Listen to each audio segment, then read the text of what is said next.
Assalamualaikum warahmatullahi wabarakatuh. Saya Dr. Udin Sabarudin, spesialis obstetrik ginekologi, bertugas di Rumah Sakit Ibu Anak Geraha Bunda Antapani, Bandung. Pada kesempatan kali ini, saya akan mengutarakan mengenai kontrasepsi untuk ibu selama menyusui.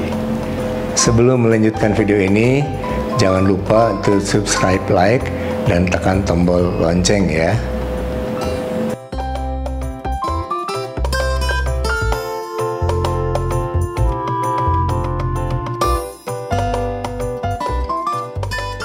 Ya, memang kadang kita mendengar isu bahwa IUD itu bisa berpindah tempat. Sebetulnya tidak, oleh karena IUD itu tentu ditempatkan dan diinsersikan atau ke dalam rahim.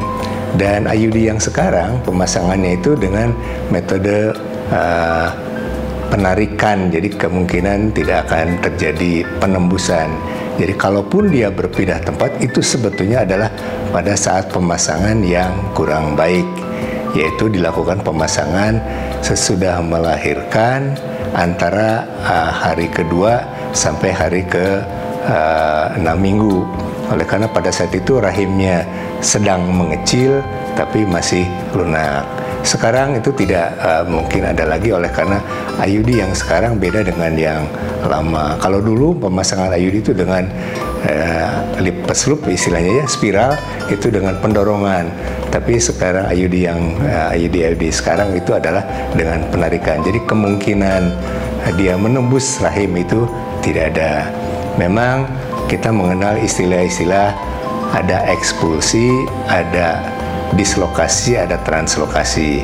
Ekspulsi itu adalah keluarnya IUD dari rongga rahim. Itu biasanya terjadi kalau menstruasinya sedang banyak dan bergumpal pada ibu-ibu yang sudah sering melahirkan. Sedangkan dislokasi yaitu IUD yang berubah atau posisinya berubah. Sedangkan translokasi itu tadi yang menembus rahim.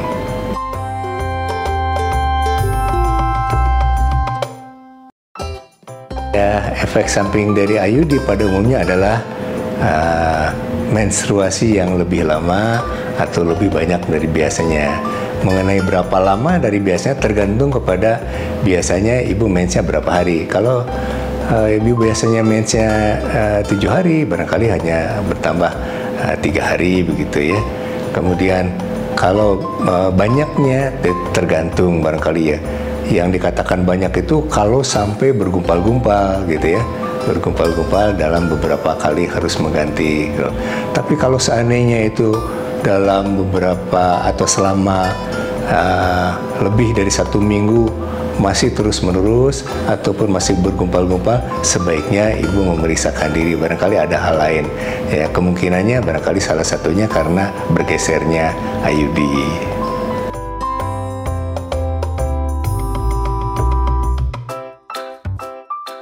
Kembalinya kesuburan sesudah penggunaan pil KB, pil kemudian suntikan dan implan dengan IUD itu berbeda.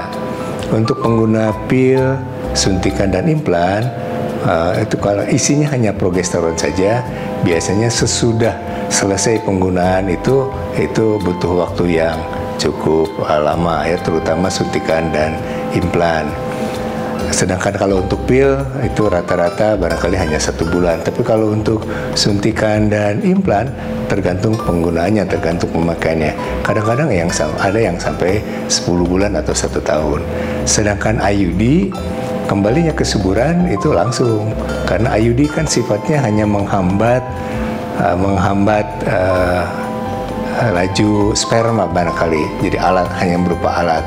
Sesudah alat itu dicabut, tentu saja kesuburan itu akan bisa langsung muncul.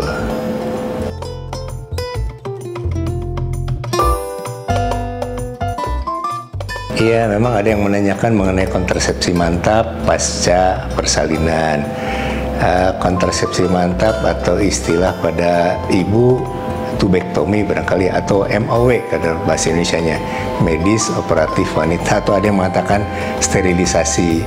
ini peruntukannya hanya untuk ibu-ibu yang tidak akan atau tidak menginginkan hamil lagi, atau ibu yang tidak dimungkinkan untuk hamil lagi.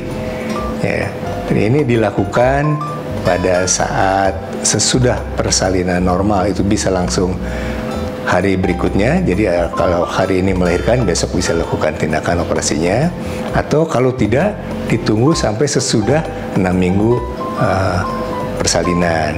Sedangkan kalau pada seksio sesaria dilaksanakan pada saat bersamaan dengan seksio sesaria. Kemudian memang ada yang menanyakan apakah kalau sudah kontrasepsi mantap atau ini bisa hamil lagi. Sebaiknya sih jangan ya, oleh karena operasi pengembalian untuk menyambungkan tuba yang sudah dipotong ini sulit sekali. Jadi betul-betul kontrasepsi mantap itu hanya untuk ibu yang tidak menginginkan hamil lagi, atau ibu yang tidak dimungkinkan untuk boleh hamil lagi.